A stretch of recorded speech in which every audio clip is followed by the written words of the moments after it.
Hello, beautiful people. So, I'm going to tell you a series of stories. I've started on a script, pseudo script.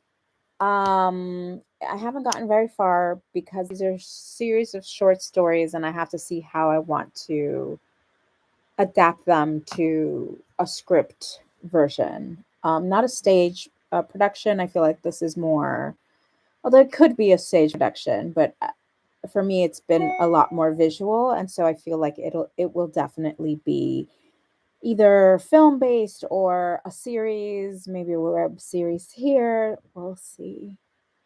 But here's the note to the audience.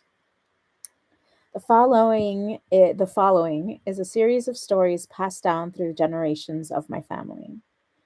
El Final Jose was a relative whose stories took shape and left a mark on whomsoever heard them, as each generation came and went.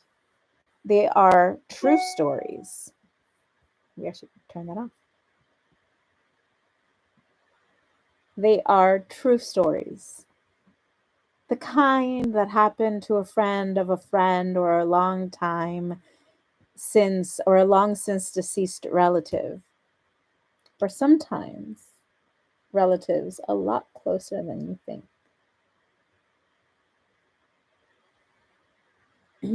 These stories are not American by nature. Stories told on well lit highways, homes with neighbors all around. Instead, these stories were rural in nature, experienced by generations of family members, adding to the archives of old Finalo Jose or Dead Jose. These stories are meant to be told on long, desolate nights on roads lit only by the light of the moon, preferably when you're lost and the younger children are huddled in the back of the car trying to outscare each other. The eldest always asks the youngest one, "Have you heard of the stories of El Finado Jose?" This was such a story. In the wilds of Venezuela, where the jungle leads to desolate roads and wide plains, where the sound of some strange animal in the throes of death is not unheard of, there are stories passed down throughout time immemorial. And then the script begins. Mm. But I'm going to tell you the series of stories, of short stories, and I still don't know how I'm going to kind of form them into the script. It's sort of like baking, right? Like you just kind of weave them in bit by bit. So the first story, and this is just all off the cuff, so and then I listen back to it and it helps me kind of form ideas and how I am going to fold it in sort of like into the dough of the script, right? I love that metaphor of like baking as writing or writing as baking. So the first story is the story of Sayona. La Sayona was a beautiful, beautiful woman. And this is like one of the deepest stories of our folklore. It goes all the way back even to pre-colonial times. But the most modern version of the story is as follows. La Sayona was one of the most beautiful women in her town. People, men from all over came to ask her hand in marriage. She was so beautiful, much like Venezuelan women in general. And so men would come, men with money, they would come and ask for her hand in marriage. In some tellings of the story, she is an indigenous woman. In other stories, she is a criolla, which is a Spanish, uh, Venezuelan born of Spaniard blood. But no matter what version of the story you know that La Sayona story ends up in bloodshed. So La Sayona, her beauty was so talked about that it arrived to the ears of a young, the son of of a landowner. And this young man came to the city, came to this town, and he was from the city. And it was love at first sight. She was so in love with him. And so he asked for her hand in marriage. He asked for her hand in marriage to her parents. They agreed and they got married and they lived very happily for quite a long time. She had children. And then one day, as she was bathing in the river, because of her beauty, men tended to have like this obsessive relationship to her, this obsessiveness to the idea of her. And as she was bathing in the in the river one day, one of these men who had asked for her hand in marriage but had never, like, she had said no and had instead married her husband, she he hid behind some shrubbery. And she, out of the corner of her eye, she saw this man come out of this come out of the shrubbery, and she was wholeheartedly upset. How dare you? Mind you, this was during colonial times, so this was very, very unheard of. Um, and so she, she screams at him, "What are you doing? What's going on?" Like, absolutely not. And he was so taken aback that he had gotten caught that he says, "No, no, you don't understand, miss. The thing is that I came to warn you." And so he starts kind of weaving this tale about this alleged affair between her husband and her mother. And the story he told her, a part of a story that I had forgotten, was that this young woman was very, very jealous. She had a tendency towards jealousy, like many a young woman. And so when this man told her that her husband and her mom were having an affair, she saw red. She left the, she told him to leave. She put on her clothes really quickly. She left the area and she went in a blind rage towards her home. Now, during this time, um, there's different versions of this story. So some versions of his story say that she went home and she unalived her children. And then when her husband was coming back from work, she unalived him. And then she went to her mom's home and killed her unalived her with an axe. And as her mother was in the throes of her last breaths on this earth, she cursed her daughter to wander her whole life without any rest. Now, there are other stories that say that, in fact, that her husband was having an affair with her mother. There were others that said, there's different versions depending on where this story, who tells the story, and depending on what area of Venezuela you're in. And so we So the next point is that, oh, and she, after she kills her mom, she she kills her with she unalives her with an axe, and she burns up the house. And then she goes out near the river, and she unalives herself by a tree. Um, and her feet are in there. Like, you can imagine. I don't want this video to like get um, you know, for it to end, I guess. For it to be like, against anything. So I don't know how much to say. So that's the story of, and of course, people across time in Venezuela have then heard her. And it's said that she only shows up to men in who have been cheating or who are drunkards and who are late at night, who are walking home from the bar, from their lover's home. And so that's where our story begins.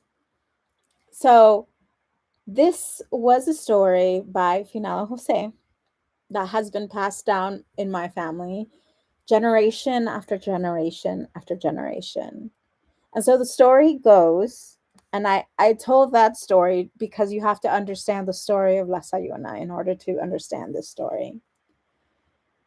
So El Finado Jose was this man who absolutely loved life. He loved women, he loved drink, he loved dance.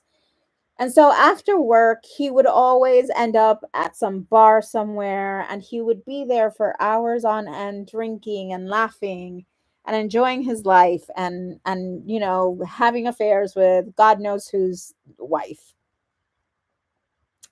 And he was also a married man. And so it was one of these days when he was at his local bar, and it gets around to be like 3 in the morning, and he's like drinking and drinking, and he's like, no, I have to go home. I don't remember why, but he had to go home at 3 in the morning because Venezuelan bars close in the morning. So he had to go. But the thing is, with like, this was not the capital, right? Caracas, which was a well lit city. No, he lived in the outskirts, right? In the plains of Venezuela. And so this man, who was some far off relative, um, he ended up having to walk, right? From this bar to his home in the neighboring town. Now, this was very normal for him because back in the day, it was dark, but they were used to it, right? Like, it's not like the city where there's a ton of light. Like, it's a dark, desolate walk towards your house. And there are many, many things that can be seen, that can be heard, wild animals, among other things. So Finado Jose was walking home, and in the distance he sees a young woman. And he goes like, wow, she's got a great, figure. And so as he's walking, she turns around and she smiles, and he catches up, right? And he goes like, hey, hi, like, is there any way that I can walk you home? And she's like, yeah, my house is right off the next route. And so they're walking down this desolate road. And he's trashed. He's had so much to drink. This man could hold his weight in liquor. And so they're walking, and he's trying to romance her. And she has this gorgeous long black hair. Plenty of Venezuelan women have long, luscious black hair, which is what makes me think that she was actually indigenous. And so they're walking, and he like starts noticing out of the corner of his eye. I mean, they're chatting, and the thing is that he was like a super chatty person. He was like, he had a great personality. He could talk your ear off. So eventually he started noticing that he was the only one that was talking, but he was like, he was convinced that he wanted to get this lady, you know. And so he like, but out of the corner of his eye, he starts noticing, wasn't wasn't she wasn't she shorter than me? And as they keep walking, and mind you, this is miles, right, that they're walking. As he keeps walking and they keep walking, he starts noticing that she gets taller and taller and taller and taller. And he starts getting scared.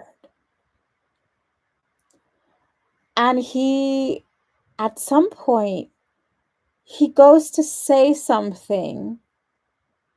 And that's the moment when she turns her face towards him.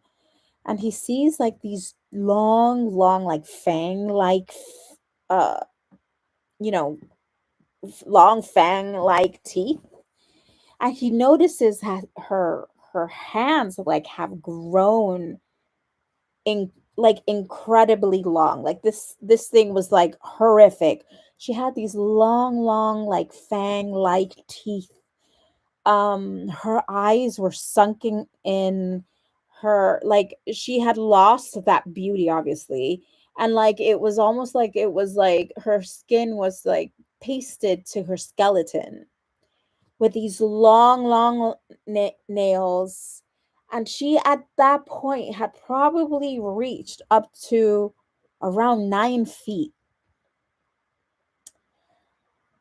And my uncle screams like a little girl. Well, he's not my uncle, but like my great uncle, right? He's like a million times removed. So this great uncle, he screams and he like starts running into the the jungle, and he feels that she's right, like that she's close. Eventually he like trips on something, or maybe no, actually no, that's another story, sorry. So this story, the moment that she turns to him and he sees those fangs and those nails, he passes out. And he doesn't wake up until like somebody finds him the next morning. Like he passed out, he like knocked out. And he tells his story to the local bar keep a few days later, because he hadn't come back to the bar. Um and he tells them this story, and they're like, yeah, that's La Sayona. We know, we've heard many stories about her. She kind of tends to hang around with like men that are cheaters. And that is El Finado Jose's story on how he met La Sayona. Now, El Finado Jose has many, many stories, but now I'm going to jump to a story that happened to my mother. And I think this is how I'm going to kind of put the stories together in the script. I don't think I'm going to go linearly, because really, if I were to go linearly, it would go through all of Final Jose's stories, and then I would go into like the family stories. But I think what I'm going to do is that I'm gonna choose one, and then I'm gonna do it out of context, outside of a linear storyline. So the next story I'm going to tell is the story of, oh, I've already been here 20 minutes. The next story I'm going to tell is the story of, let me see, the Lady in White. So we have our own version of the Lady in White. So my mom used to be like this, she used to be a little troublemaker, and she would get her sisters into trouble a lot. She was highly curious, very intelligent, and as very highly curious and very intelligent little girls, they get themselves into a lot of trouble. And this is such a story. Now, every summer, my grandparents used to take the three girls, my mom and my two aunts, to my grandfather's family, and they had several houses, both in the interior of Venezuela, but also in Valencia. So there was my grandfather was originally from Valencia, which is a small town about 2 hours outside of Caracas. My mom, her aunts, and my grandparents lived in Caracas. I don't know why I said it like that. Caracas. And so this was such a time. So they were visiting an aunt, a sister, something along those lines. And the way this house was set up was that there was it was like a large house with acres of of land. And then not too far away from that house was a cemetery.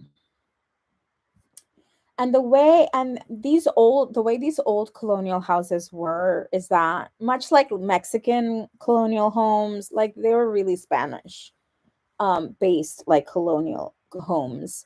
You know, they have the nice little like red roof, tiled roof, and they have like these long hallways, but they also have like these little shutters on the house, on the windows.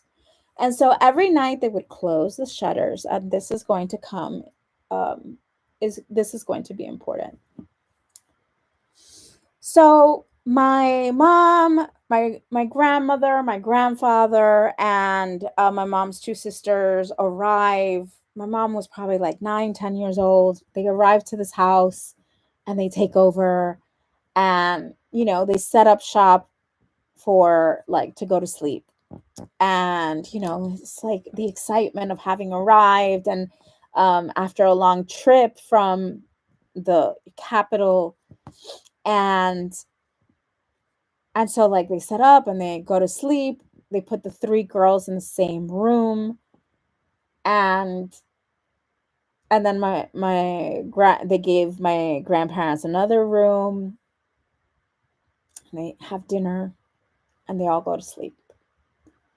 Later that night, the story goes that my mom starts hearing a series of wails, like this deep, very intensive wail, like this wail of grief. And the sound it would make your heart stop. That's the kind of sound that my mom started hearing. And so she was asleep, and this wail wakes her up. And she stops and she listens, and the wail continues to go and continues to go. And she like tries to wake up her sisters, but they're like dead asleep. And she goes and checks through the slats. So again, these old colonial homes had like these shutters. And so at night, these shutters would be shut, and there would be like these little slats that you could look out off into the distance. And And my mom sees this figure of a woman dressed all in white off in the distance, right around where the cemetery was. And I still get chills.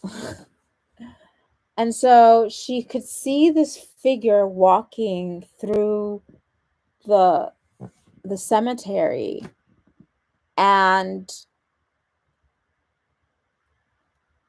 all she could hear was this wail, and she was looking through these little slats like, a little girl. And she tried to get her sisters up, right? But they were like, they were not having it. They were like, oh, leave me alone. So the next morning, my grandmother overhears my mom telling the story to her two sisters. And she's like, that's like, as they say, invento de los muchachos. Stories of, children's stories. Like, kids are making stuff up. The kids are making stuff up. And my grandmother was like one of those, like, really, salt of the earth women. Like, she was like tough as nails. Till the last day on this earth, she was, steel. She was made out of steel. And so we so she just doesn't think anything of it. And so I believe she makes a mention to her sister-in-law. She mentions this to her sister-in-law, like, oh, these kids, like, look what they're saying, yada yada. And her sister-in-law goes white, and she says, no, you have to stop her from doing that. Like, bad things have happened to kids that have tried to stay up, or people in general, to anyone who's tried to, like, look at her at night. And she says, like, it's like it steals her soul. You can't ever look at the lady in white. So this was a story that was very well known, and in that town of these whales. And apparently in that town, strange things had happened to people who had looked upon her, or who had tried to um, kind of look for her. Mind you, during this conversation that my grandmother had overheard, it was my mom making a plan to, like, stay up and look and like see the lady again, because she was like, no, I saw her, she was in white, we have to, and so she was kind of like forcing her sisters to, like, stay up with her, even though they were very scared. And so the point being that my grandmother ends up, like, they end up, like, sealing the slats. um they end up, like, doing everything so my mother could not look at this lady again. But throughout the whole summer, my mom heard that, the lady in white's um wail. And that's the story. Okay, let's see. What's the next story? The next story that I want to tell,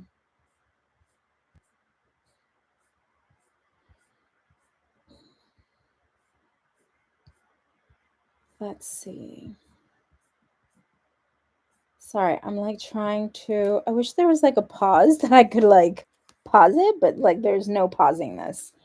Let's find out. Okay, so the next story that I'm going to tell is actually when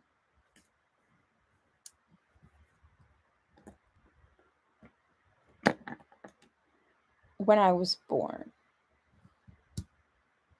When I was little. I was not when I was born. Okay. So This is actually like this made me scared. When I was little, this would scare me a lot. Because it was something that had happened when I was very little. So this is a story of when my parents had a home. Um, this is a this is a story of like when my parents had a home in the center of the city of Caracas, um, behind a cemetery. So my parents had just moved in to this apartment. I don't really remember what the reason was that they were moving into this apartment, but they were moving into this apartment behind a cemetery.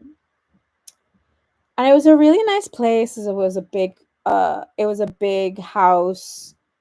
And the way this apartment was set up was that you had the front entrance, right? And then you had um first came the room that was my brother's, and then you would go straight, and then my parents' room was to the right down that hallway.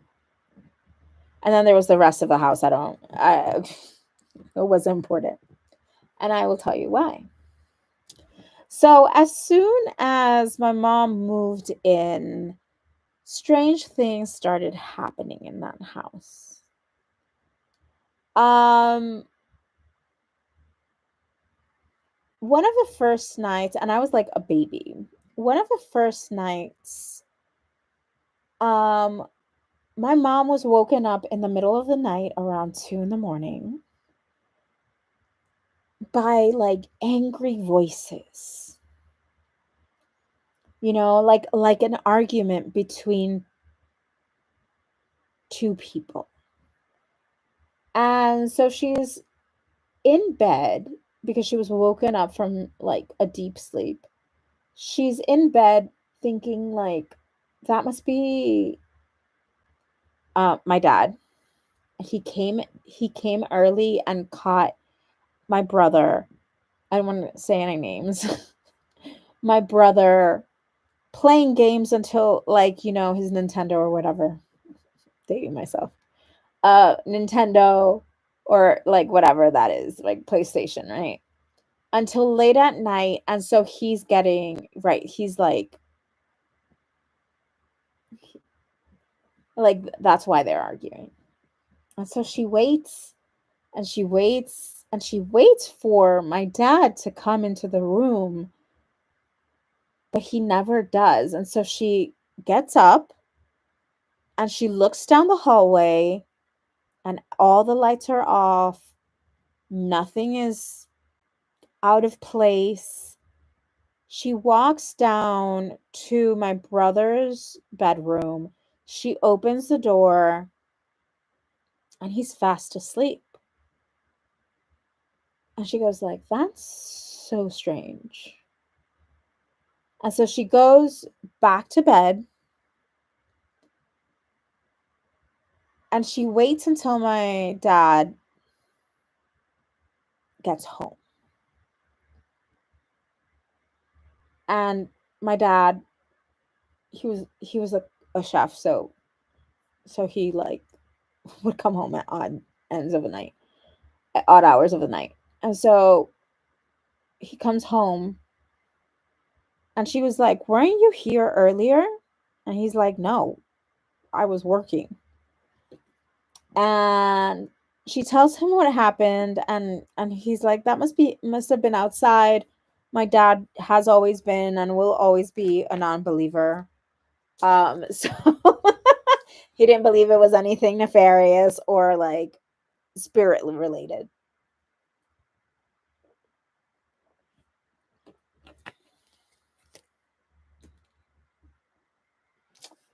So that night she's like, "Okay, that's really strange." I because she knew that it wasn't outside, she knew that it was inside the house. She's like, "That's super strange." A couple of days go by, and she gets startled awake by, like, those cowboy boots? They have the little, like, those old school cowboy boots. And this is where, like, it, like, again, um, those old cowboy boots that had the little, like, rings, and you could go, like, but when the person steps, you could hear the. It's called espuelas. I don't know what they're called. Give me a second. Let me find out.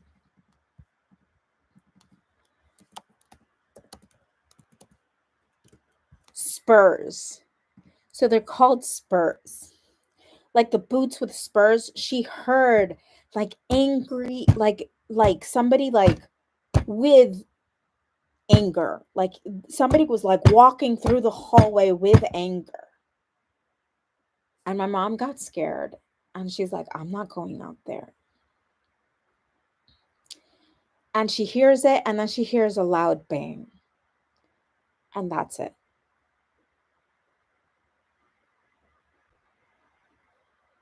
My mom's a nervous person, so she wasn't able to go back to sleep until my dad came home that night either.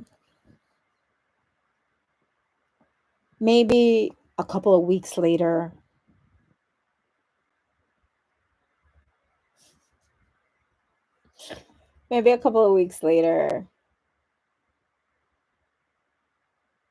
hold on. Let me see how I remember the story. I think that was like the larger event. And she would, throughout the weeks that went by, she would hear, like, whispers, right? All these whispers that were happening in the house, late in the dead of night. But the one thing that really scared her was, you know,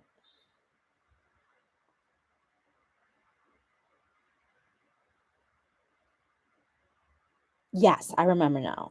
I was trying to, like, get to two of these things, like, separate. So one night she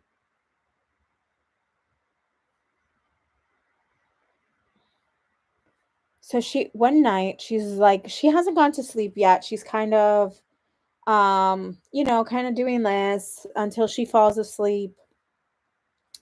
And there was, like, a roof, one of those windows in the roof, right? And she saw, like, on her mattress how the light would, like, extend and, like, become small again, and then it would elongate. And she was like, that's strange. Because if there's a light source outside, wouldn't it fill the whole space and just be a square, like, light source, right? Because the light would filter in from that roof window, and it would fill that. It would be a square.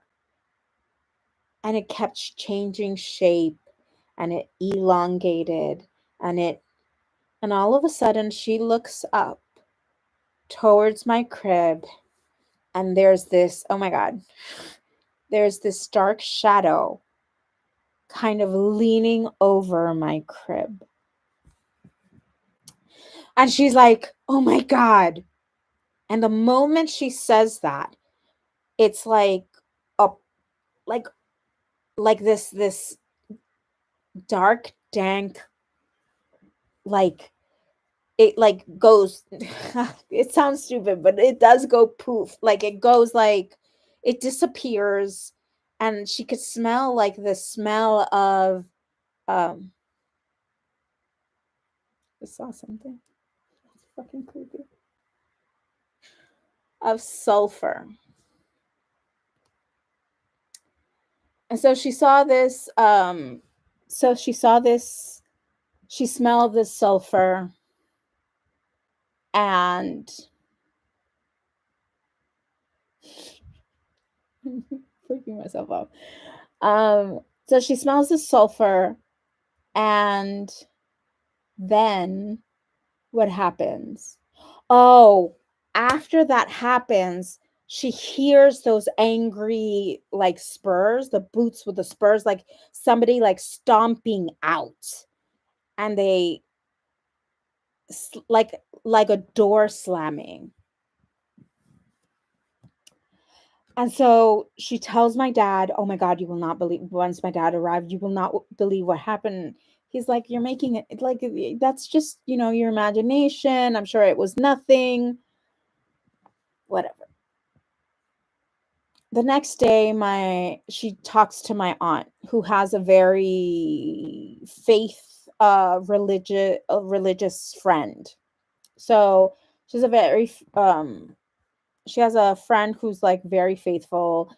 Um, she's like God worshiping, all of that. And she goes to church every Sunday kind of thing. And she was always like praying and kind of blessing people, right? And so my mom tells her sister, my aunt, and my aunt tells this lady, like this is happening. And so the lady tells her, she's like, you need to baptize her immediately. At least like bless her with water until you're able to baptize her. And these are things that like, that are, in within like the belief systems of like Venezuelan people, right? Like it's a Catholic country. So um and so she makes like and she's like take I believe she said a scissor. Um Take a scissor and put it in the form of a cross. And then she also gave her, I believe, it was like, from Palm Friday. I don't know if that's a thing. She gave her a little palm to put at the top um of my crib. A few weeks go by, and my mom's dead asleep. My crib is still right next to her bed, the bassinet. And she like wakes up from like a start, and she looks up and she sees the same figure moving over my crib. And it's almost like she says, like when she saw it, it's almost like she saw it see the cross on the crib, and it like let out this like strange wail. And again, like it went like it like disappeared, and it filled the room with this smell of sulfur. And it was like you could tell it was angry. The stomps were like super loud. She says that it reverberated throughout the whole house, and you could hear it. And it was leaving, and the door slammed.